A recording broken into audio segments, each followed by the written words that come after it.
Hello and welcome to this video blog. This video blog is brought to you by PK Media Lab and I'll be your host. My name is Peter. Today we're going to be talking about 5 web design mistakes and how to fix them. First on our list is poor navigation. This is when you have a visitor come to your website and they just can't find what they're looking for. They're trying to figure out where to go and it's so confusing that they end up feeling very frustrated. This also leaves a very bad impression on your visitor. It makes them actually think that your entire business is organized and gives your business less of a chance to actually make a sale. In the end, these visitors who are frustrated and think your business is disorganized are going to end up leaving your website. So how do we fix this problem? We'll start using some visual aids such as icons, start using some photos to try to make your navigation a little bit more understandable and a little bit more attractive to your visitor.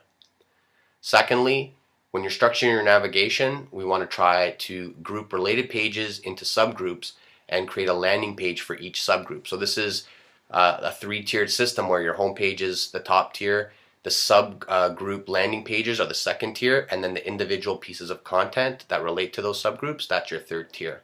This is a very tried and true way of creating proper navigation on a website. Thirdly, give your users a way of knowing where they are currently on your website. So this is done with a breadcrumb, which is an active link that's placed on every single page, and it adjusts to whatever page they're on, and it shows them where they currently are, what the level above them is, and it also gives them a chance to get back to the home page if they ever wanted to.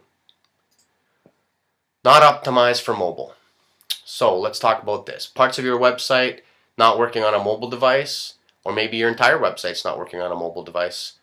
Your content is not adjusting to the screen size that it's being viewed on. So your website basically looks the same on an iPhone, it looks the same on an iPad, it looks the same on a desktop. People have to pinch in and pinch out. This is not a good idea. So the reason why is currently 25% of your visitors are using, or 25% of your page views are through a mobile device. So this trend has been doubling in the last few years. Last year it was only about 12% that were the web pages were being viewed on a mobile device. If the trend continues, then you're looking at up to 50% of your page views will be done on a mobile device. So we have to address this problem. How we address it is, number one, switch to HTML5 video, something very simple that you can do. Move away from Flash, because Flash does not work on an iPhone and an iPad. HTML5 video does, so that is the safest way of having video content on your website.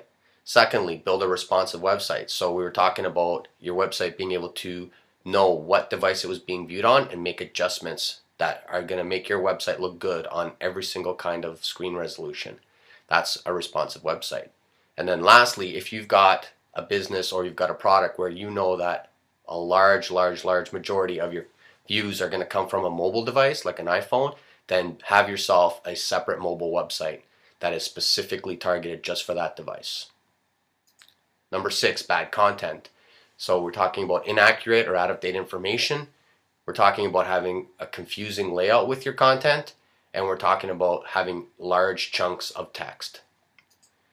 How are we going to fix your bad content? Well, number one, we're going to make sure that your content's up to date. The way you do that is make sure that you're going to your website at least every week and making sure that you're removing anything that's no longer relevant. Secondly, use analytics. Google has a great free resource. It's very easy to set up, and this will allow you to start to see exactly what pages your visitors are going to and exactly how long they're staying on those pages.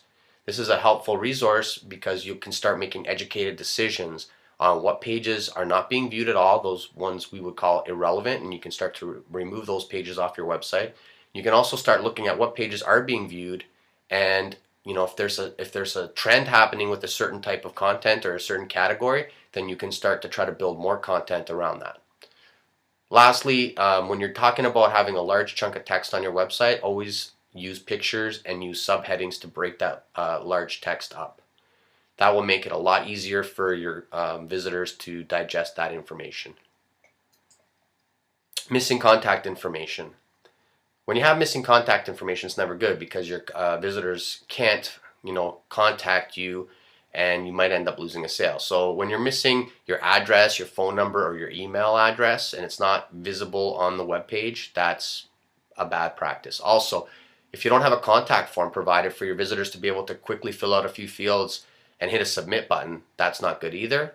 And lastly, especially if you have a brick and mortar business, if you don't have a map of your location on your website, then you're missing some vital contact information. So to fix this, make sure you're placing your contact information in the header or the footer or both of your website. And the reason why this is important is that information will travel to every single page. So when your visitor does decide that they want to make contact with you, they will be able to easily see what your contact information is. Secondly, create a Contact Us page.